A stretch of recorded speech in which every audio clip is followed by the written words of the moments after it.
बबलू हाथी सुबह सवेरे अकेले वन में टहलने के लिए निकला। वह अपने ही धुन में चला जा रहा था। लगता था उसके दिमाग में कोई उलझन है जिसे वह सुलझाने की कोशिश कर रहा था। सड़क पर आगे बढ़ते ही उसके सामने चीकू खरगोश भागा। बबलू का पैर उसके ऊपर पड़ने ही वाला था कि चीकू जोर से चिल्लाया। उसकी आवाज सुनकर बबलू ने अपना पैर पीछे खींच लिया। कहाँ खोए हो बबलू भाई? कहीं नहीं, बस कुछ ऐसे ही सोच रहा था। किस बारे में? तुम जानकर क्या करोगे? शायद मैं तुम्हारी कुछ मदद कर सकूं। तुम तो जानते हो आजकल वन में कितनी चोरियां हो रही हैं, पर चोर का कोई अता पता ही नहीं है। इस बात को लेकर वन के सारे प्राणी चिंतित थे। वे वहाँ खुद को सुरक्षित महसूस नहीं कर रहे थे। अरे चीकू भाई, हम मजबूर हैं। हम चोर को पकड़ ही नहीं पा रहे हैं। वह बहुत चालाक है और अपने काम को बड़ी कुशलता से अंजाम दे रहा है। कहीं कोई सबूत ही नहीं छोड़ रहा। हमारे राजा इस बात को लेकर बहुत चिंतित हैं। यही कारण है कि हम सब इस बारे में सोच रहे हैं। अब तुम मेरी इसमें क्या मदद कर सकते हो? मैं कुछ सोचता हूँ, हो सकता है मुझे कोई उपाय सूझ जाए। प्रयास करने में कोई हर्ज तो नहीं है।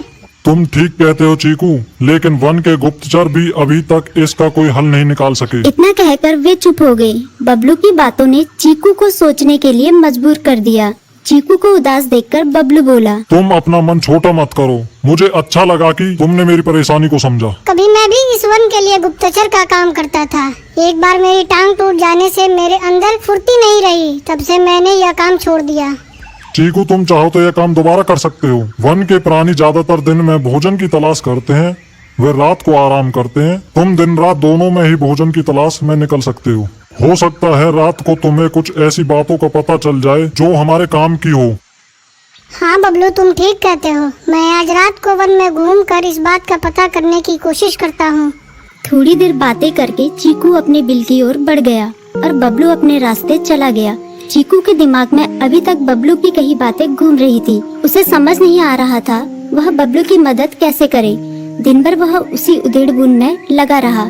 शाम होते ही चीकू कुछ सोचने लगा और वह चुपचाप बिल से बाहर निकल आया। चीकू की पत्नी ने देखा तो बोली, इस समय कहाँ जा रहे हो? बाहर खतरा है। खतरा तो सुबह भी रहता है, लेकिन खतरों से डर कर हम भूखे तो नहीं मर सकते। मैं बाहर घूम कर आता हूँ। इतना कहकर चीकू रात को बिल से बाहर निकल आया। कुछ दूर जाकर उसकी नजर बंकू उल्लू पर पड़ी, जो कुछ ही दूरी पर था। वह पेड़ की डाल पर बैठा अपनी गर्दन चारों तरफ घुमा रहा था। वह तेजी से पेड़ की एक डाल से दूसरी डाल पर उड़ रहा था। बंकू की नजर उस पर नहीं पड़ी थी। कुछ सोचकर चीकू पेड़ के पीछे से बाहर निकलकर थोड़ी खुली जगह पर आ गया और वहां से बंकू उल्लू को देखने लगा। बंकू ने चीकू को अंधेरे में भी देख लिया, पर उसने उसमें कोई उत्सुकता नहीं दिखाई और अपनी गर्दन चारों ओर घुमाता रहा। चीकू बड़ी देर तक बंकू की हरकतों पर नजर रखे रहा। वह थोड़ी देर तक खुले मैदान में खड़ा रहा, पर बंकू ने उसे देखकर भी अनदेखा कर दिया। उसने महसूस किया कि बंकू के आसपास चमकू चमगादड़ भी मंडरा रहा था। कुछ देर वन में घूमने के बाद चीकू अपने बिल में लौट आया और सुबह होने का इंतजार करने लगा। अगली सुबह बबलू उसी रास्ते में जा रहा था। रास्ते में चीकू उसका इंतजार कर रहा था। आज बड़ी जल्दी आ गए बबलू। हाँ, आजकल मुझे चिंता की वजह से नींद नहीं आती। कोई नई खबर है क्या? यकीन से तो मैं नहीं कह सकता, पर मैं तुम्हें ऐसे प्राणी का नाम बता सकता हूँ जो शायद चोरों की मदद कर रहा है। कौन है वो? बंकू उल्लू। इतना कहकर चीकू ने रात की घटना उसे ज्यों की त्यों सुना दी। इसे सुनकर बबलू का माथा ठनका। बबलू की आंखें चौंधिया गई।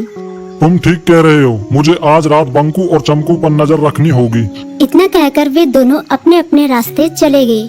बबलू रात को अपने साथियों के साथ बंकू पर नजर गड़ाए रहा। उसकी संदिग्ध गतिविधियों को देखकर बबलू ने उसे उसके साथियों चंकी और संकी लोमड़ के साथ पकड़ लिया। बबलू ने सख्ती से पूछताछ करनी शुरू कर दी। तुम इस समय बंकू चमकू के साथ क्या कर रहे हो? हम चारों दोस्त हैं, इसलिए साथ बैठकर बातें कर रहे हैं।